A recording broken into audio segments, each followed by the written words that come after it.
Bom dia, gente. E aí, sofreram muito para levantar hoje? Bom, obrigada, inclusive, para quem me convidou para estar aqui hoje. E há uns 2 meses atrás, quando me convidaram, acho que a primeira coisa que a gente pensa, né, quando fala, e aí, você quer pregar? O que eu vou falar, né? E eu não sou a garota de falar pouco, então eu tinha bastante opções. E minha mãe me deu algumas ideias, e aí uma das ideias que ela me deu, eu falei, eu acho que esse tema está muito batido, eu não vou falar sobre isso. E aí ela falou assim, Bia, tem um livro falando disso, lê. Aí eu li o livro, fiz até umas descobertas, coisas que eu nem lembrava. E aí um momento do livro, que falava sobre essa história, lembrei de uma amiga minha que uma vez ela foi ministrar, e ela falou que toda vez que ela tinha que falar alguma coisa para a igreja, para o nosso grupo de jovens, ela pensava primeiro o que ela estava precisando ouvir naquele momento. E aí, quando eu terminei de ler o livro e fui pesquisar mais pela história, fiquei fascinada por uma outra visão que o livro me deu, eu falei, isso agiu em mim primeiro. Então, tenho certeza que vai agir hoje em alguém aqui. Vamos orar? Cristo Deus e amado Pai, Senhor, muito obrigada pelo privilégio que temos de estarmos em Tua casa, começando a semana ouvindo a Tua palavra e Te adorando. Senhor, que você esteja aqui hoje e quem fale para os seus filhos que estão sentados aqui na minha frente seja você e não eu. Faça presente no lado de cada pessoa sentada aqui. É isso que te pedimos e te agradecemos por tudo em nome de Cristo Jesus. Amém. Bom, eu escolhi o tema sem olhar para trás e aí rapidamente vocês vão descobrir o porquê. E eu já queria, antes de começar, agradecer o Misa, que trouxe aqui esses belíssimos slides para a gente. Então, quem esqueceu a Bíblia em casa hoje, fica tranquilo, porque vai passar tudo ali. Bom, vamos começar. Quem está com a Bíblia e quiser abrir em Lucas 17:32... tem uma frase gigantesca, mas que vai nos guiar aqui por tudo que a gente vai conversar, que está escrito, lembrai-vos da mulher de Ló. E se você abre a Bíblia, simplesmente, e lê essa frase, e se você não conhece a história, você fala, tá, mas quem é a mulher de Ló? Né? Porque ele não cita nome, ele não fala quem ela é, o que ela fez.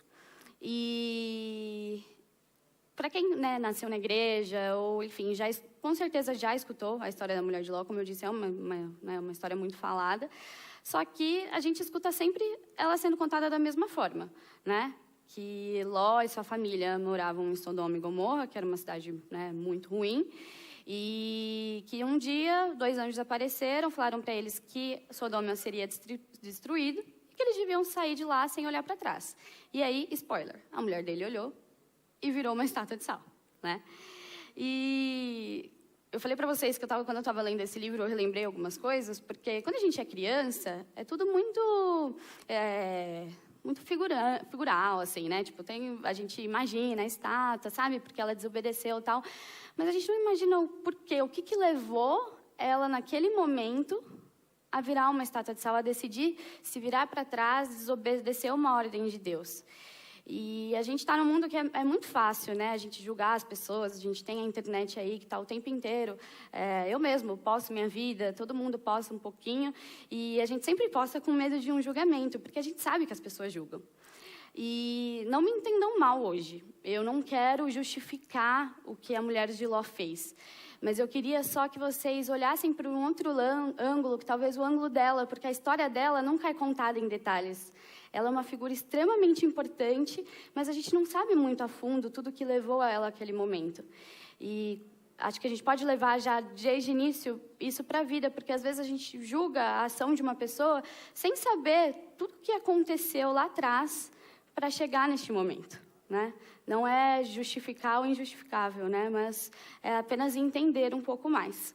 E aí, assim, na Bíblia, eles sequer falam o nome dela, né? Eu fiquei muito curiosa, falei, gente, qual será o nome dela? Fabinho, vocês já descobriram o nome dela? Me conta, que eu não achei essa fonte no chat GPT. E eu falei, gente, qual que será o nome? E eu não sei se vocês separaram, mas tem uns Instagrams de fofoca, às vezes no Instagram, que eles contam que, por exemplo, o marido da Ivete Sangalo. Alguém sabe o nome do marido da Ivete Sangalo? Eu não sei. Eu só conheço ele como marido da Ivete Sangalo. E tem alguns artistas que ficam bravos com isso, né? Eles ficam assim, mas como assim? Eu tenho um nome, tenho uma história, tenho meu trabalho e eu sou conhecida como marido, mulher de fulano. Eu mesmo, a minha irmã é a Bia, irmã da Bárbara. É a Bia da cadeira, né? Mas eu gosto que falem o meu nome, eu gosto que saibam o meu nome. Então, eu vou propor uma coisa diferente hoje aqui, né? Vamos ver, para ser rápido, o que vocês acham da gente dar um nome para ela, porque senão eu vou passar o culto inteiro assim. A mulher de Ló, a esposa de Ló, todos os sinônimos da mulher de Ló. Alguém tem alguma ideia? Carmen? Foi uma indireta? Carminha, boa! Vamos lá, Carminha, perfeito. Então, a Carminha, a Bíblia não conta, né, de onde ela nasceu, onde ela cresceu, não tem muitos detalhes sobre a vida dela, eles focam mais na narrativa da destruição de Sodoma, né, ela ter virado na estátua de sal, como eu já disse. Então, a Carminha, a gente pode imaginar, vamos supor que ela nasceu em Sodoma, né, como nós muitos... Quem nasceu em São Paulo aqui? Levanta a mão. Muitas pessoas nasceram. Mas você não levantou a mão, você nasceu em São Paulo. Ah, tá. Vamos imaginar que ela nasceu em Sodoma, em São Paulo, e viveu sempre com os pais, com o pai e a mãe. Vamos supor que ela tinha irmãos. E naquela época, as mulheres casavam muito novinhas e muitas vezes com homens muito mais velhos, né? Eu, por exemplo, meu noivo é 4 anos mais velho que eu. Às vezes eu acho que ele é uns 10 mais novo em algumas coisas. Mas eu imagino que deveria ser para ela, para a Carminha, uma coisa difícil e tensa, né? Pensa, você mudar totalmente a sua vida e morar com uma pessoa, os costumes da pessoa, porque naquela época a mulher ela não podia nem sequer escolher a religião, né? Então, olha a mudança de vida. Então, vocês vão perceber que a gente está olhando pelo olhar dela, né? A gente está falando pelo olhar dela. Então, ela se casa com Ló, muito jovem, e eles vão morar em Sodoma, né? Quem era Ló? Ló era sobrinho de Abraão, um homem muito justo, né? Temente a Deus e tudo mais. Então, ela meio que vai para os costumes de Ló e tudo mais, mas isso não quer dizer que lá dentro dela ela não tem os costumes antigos ainda. E lá em Sodoma, Ló e sua mulher formam uma família, tem 2 filhas muito bonitas, imagino eu. Mas pensa, elas são criadas em meio ao caos, né? E a gente sofre muita influência do ambiente. Então, tanto a mulher de Ló como suas filhas, elas viveram, e até Ló. A gente vê que as atitudes de Sodoma podem ter corrompido até ele, né? Porque é muito difícil você estar num meio e você ser totalmente diferente. Então, bom, já decidimos que o nome dela é Carminha, eu não quero pular nenhuma parte. E aí, gente, eles estão em Sodoma e você pensa, nossa, mas Ló, se Ló era um homem tão justo, porque de tantas cidades, por que ele resolveu morar perto de Sodoma? E Sodoma, né, que também é uma figura importante, né, na nossa história, ela era perto de Gomorra, que eram cidades consideradas terríveis, de pessoas muito ruins mesmo. E eu até comentei isso com a minha mãe uns dias, a gente falando disso, falei, gente, será que Sodoma era ainda pior do que dos dias que a gente vive hoje? Porque se a gente coloca no jornal qualquer horário, parece um filme de terror, né? Muitas pessoas eu já vi que pararam de assistir jornal em casa durante o almoço, porque só tem tragédia. Agora, você imagina uma cidade repleta de pessoas ruins, muito piores do que as que a gente vê hoje. O que eles não faziam, né? Em Gênesis 13:13, ele diz assim, né? Ora, os homens de Sodoma eram maus e grandes pecadores contra o Senhor. Né? Então, Sodoma e Gomorra eram consideradas cidades terríveis. E aí você pensa, tá, mas por que Ló resolveu morar nessa cidade? Muito provavelmente pelo solo fértil que tinha lá, e na nossa imaginação, que a Bíblia não falou, gente, tá? É tudo fanfic da minha cabeça. Eles talvez pudessem ficar lá em Sodoma para ficar mais perto da família dela, né? Que teve, assim, é difícil. Eu não me imagino casando daqui a uns anos e indo morar longe dos meus pais, né? Então, talvez eles tenham escolhido ali para ficar mais perto e tudo mais. E aí, eles construíram casa, tiveram filhos, acumularam uns bens, tinham muitos servos. E, em uma bela tarde, Jó provavelmente a Carminha estava mandando nos seus empregados ali, né, para fazerem as coisas, porque ela era a mulher do lar ali, então ela comandava tudo. E aí, se vocês puderem abrir em Gênesis 19, 1 até o 26, a gente encontra a história de Ló. Então, se você não conhece Ló e quer saber mais sobre a história dele, de Sodoma, Gênesis 19, 1. E Gênesis 19, 1 começa assim: E vieram os 2 anjos a Sodoma à tarde, e estava Ló assentado à porta de Sodoma. E vendo-os, Ló levantou-se ao seu encontro e inclinou-se com o rosto à terra. E disse: Eis agora, meus senhores, entrai, peço-vos em casa de vosso servo, e passai nela à noite. E lavai os vossos pés, e de madrugada vos levantarais, e ireis vosso caminho. E eles disseram: Não, antes na rua passaremos a noite. Então, basicamente, muitas palavras difíceis, né? Ló estava na cidade, viu 2 anjos chegando, e eu acredito que principalmente naquela época, quando eram 2 anjos, ele sabia reconhecer, né, a grandiosidade de anjos, e falou, né, que era costume da época ter uma boa hospedagem, né, receber bem as pessoas. Era para ser costume até hoje, né? Mas enfim. E aí os anjos falam que não vão para a casa de Ló, vão dormir na rua. E Ló, conhecendo a galerinha de Sodoma, falou: melhor não deixar esses anjos dormirem aí não, que senão vai saber Deus o que serão capazes de fazer com ele, né? Então Ló fala para que eles, né, entrem e fiquem na casa de Ló. E aí, beleza, eles estão lá se alimentando quando, de repente, chega, o boato se espalha. Postaram no Gospel do Dia que tinham 2 anjos lindos e maravilhosos em Sodoma. Agora, você imagina, 2 anjos com toda a sua grandeza, sua beleza, numa mente fértil de pessoas ruins.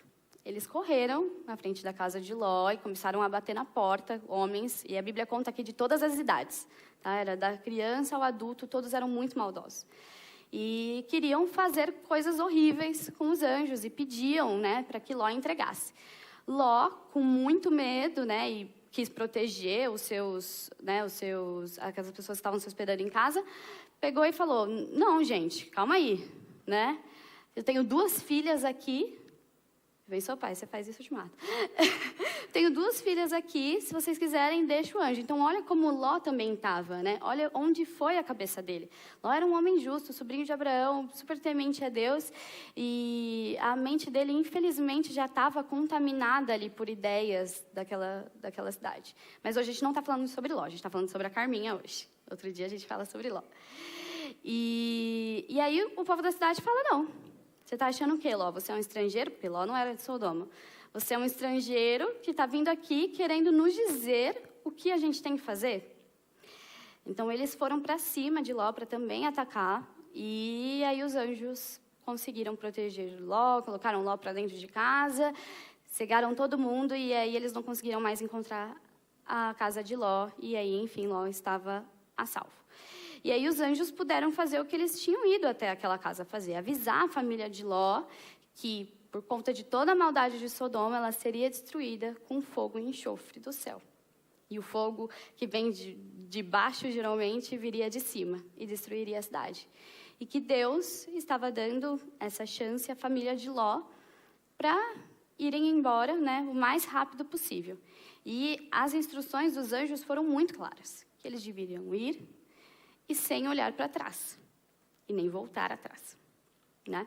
Só que em um momento, e aí vai ter Gênesis, até o 26 conta toda essa história detalhadamente, se vocês quiserem ver,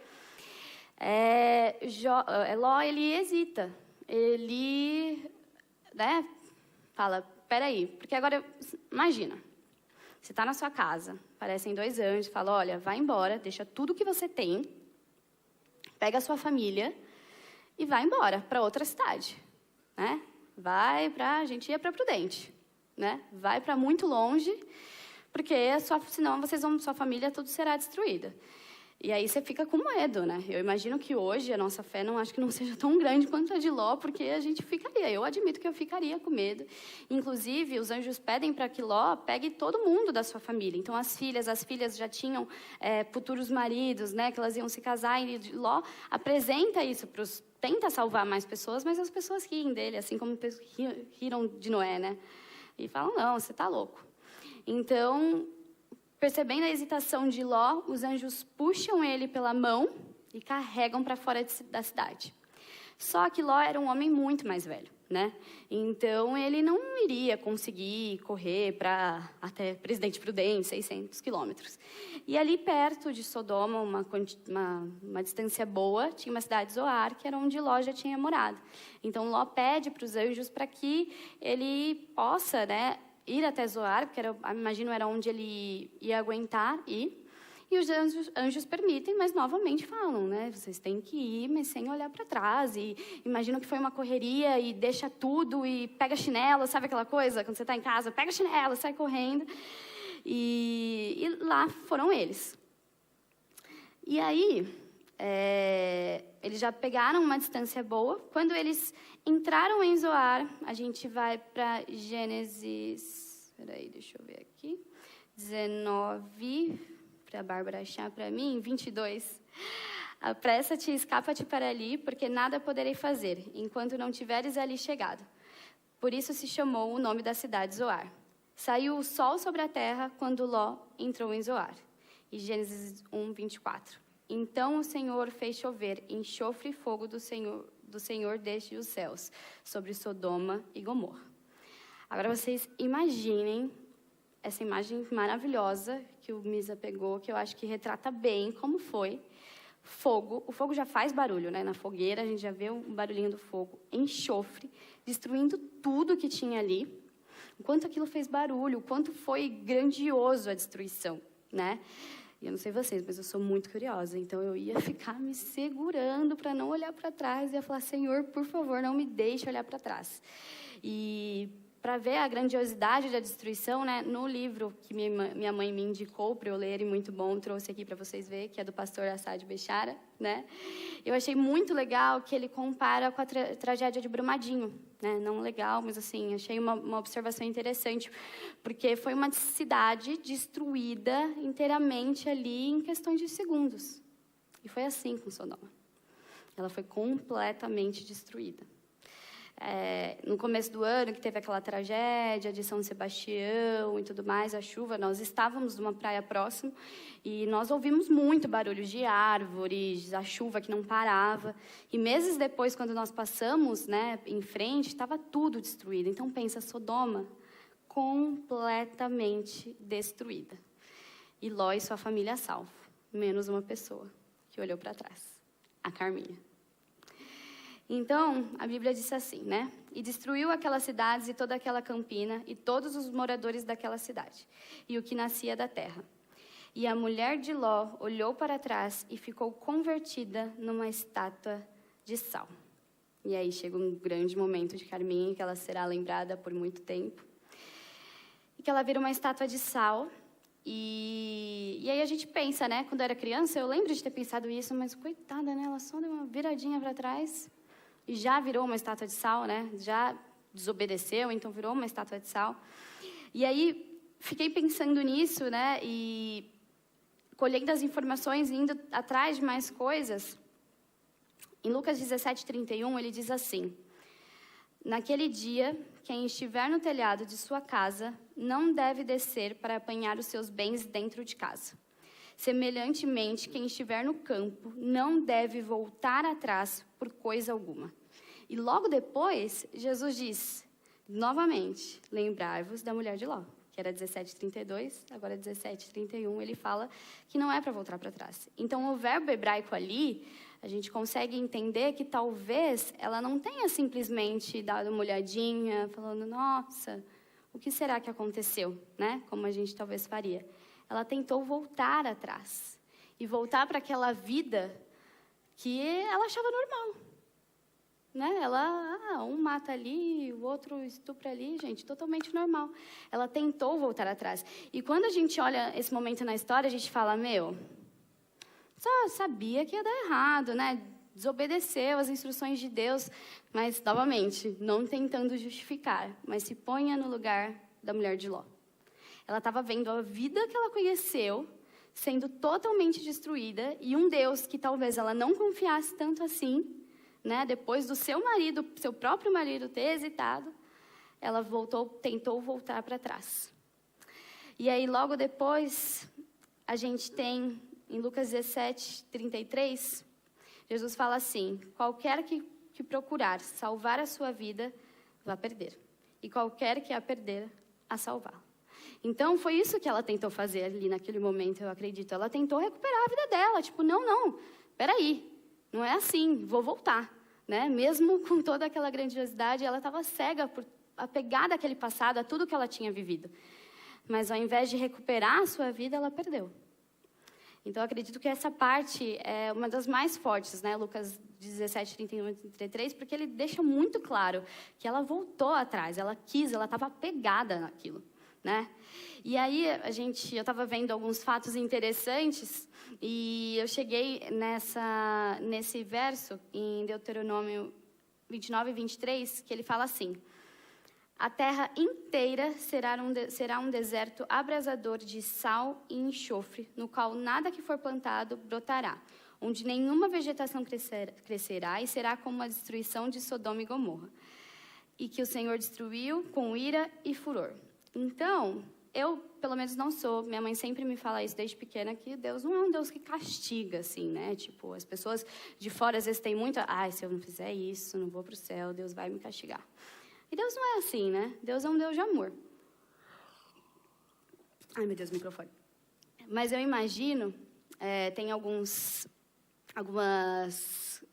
especulações de que como ela tentou voltar atrás, e aqui fala um deserto abrasador de sal e enxofre. E hoje em dia Sodoma fica no Mar Morto, né? Cheio de sal. Então você vai ligando todos os fatos. Então talvez não tenha sido um castigo. Olha, você desobedeceu, vai virar uma estátua de sal para sempre. Não, foi uma consequência da ação dela. Uma consequência da escolha que ela fez em voltar atrás, em se apegar àquele passado. Mesmo depois de Deus ter deixado muito claro, né, que eles deveriam sair dali. E aí, no livro da Ellen White, né, Patriarcas e Profetas, ela fala assim: se o próprio Ló não houvesse manifestado hesitação em obedecer à advertência do anjo, antes tivesse ansiosamente fugido para as montanhas, sem uma palavra de insistência ou súplica, sua esposa teria também podido escapar. A influência de seu exemplo teria salvado do pecado que selou a sua morte. Mas a hesitação e a demora dele fizeram com que ela considerasse levianamente a advertência divina. Ao mesmo tempo em que seu corpo estava sobre a planície, o coração apegava-se a Sodoma, e ela apareceu com a mesma. Então, a gente vê na história de Ló, né, que não foi só culpa dela. Às vezes a gente condena a Carminha, falando, ela virou para trás.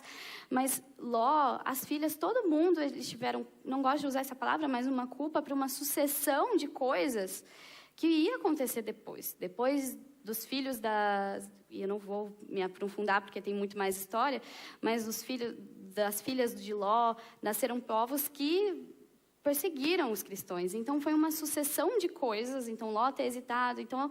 tudo ficou ali naquele clima tenso de que, será que é isso? Vou, não vou, né? Então, às vezes, a gente pode pensar por esse lado também, porque muitas vezes a gente, sabe, o Maria vai com as outras? Às vezes a gente mesmo. Eu odeio que me chamem assim, mas às vezes a gente se ela vai, eu vou, né? As minhas amigas na escola era sempre assim, se a Bia for, eu vou. Então, a gente tem que tomar as nossas decisões, principalmente quando tem, né, ali Deus envolvido, quando Deus está mostrando a gente, porque se a gente ficar em dúvida, a gente pode confundir quem está do nosso lado, né? E vir essa pessoa a tomar uma atitude que a gente mesmo não vai fazer. E aí, em Lucas, deixa eu ver onde a gente está, está aqui. Em Lucas 9:62, ele diz, se olhar para trás... o arado vai fazer caminhos tortos na terra e sua plantação vai ficar imprestável. A colheita será prejudicada.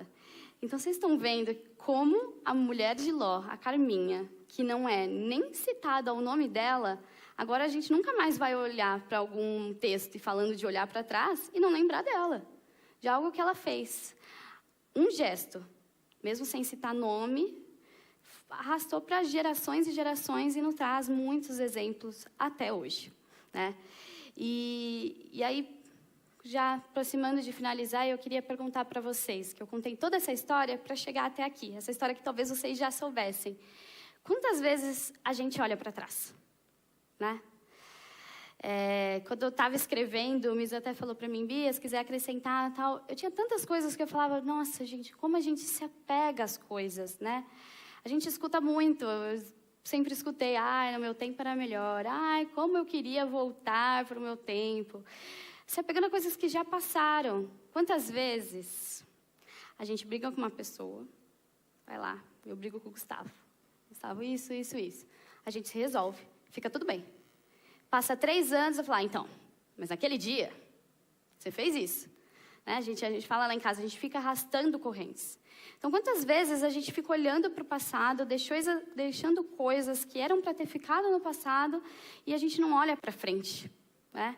E aí a gente julga a mulher de Ló, a gente julga a Carminha, porque ela olhou para trás, pensando, né, nos bens, nas coisas, nos genros que ela tinha deixado, mas nós mesmos ficamos apegados a coisas que já passaram. E que Deus está transformando tudo de novo. Amém? Então hoje eu queria fazer esse apelo para vocês. Gente, se vocês brigou, resolveu, bola para frente.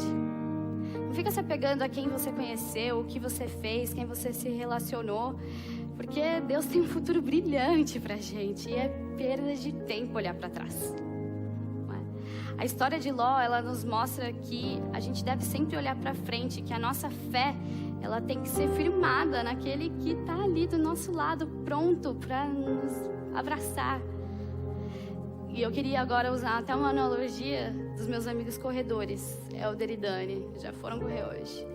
Já viram um corredor de maratona correr assim? Correr não é muito a minha especialidade, então eu deixo para os meus amigos que correm. Já viu eles correndo olhando para trás? Não, eles correm sempre olhando para frente. Porque o nosso prêmio, o nosso objetivo, a nossa linha de chegada está ali na frente. E Deus está de braços abertos, prontos para te receber e fazer nova todas as coisas. Amém? E eu queria terminar nesse penúltimo slide. Pode passar. E eu acho que é um dos versos mais lindos e o Misa assim me arrepiou quando eu vi esse slide, porque lendo esse versículo é exatamente isso que eu imagino. Aquele que estava sentado no trono disse: eu estou fazendo novas todas as coisas. E acrescentou: escreva isto, pois essas palavras são verdadeiras e dignas de confiança.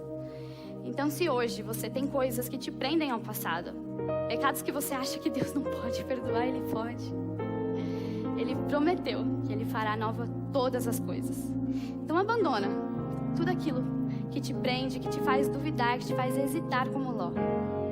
E confia em suas palavras e em suas promessas. Porque Ele é misericordioso e Ele está ali na frente, te esperando para te receber de braços abertos.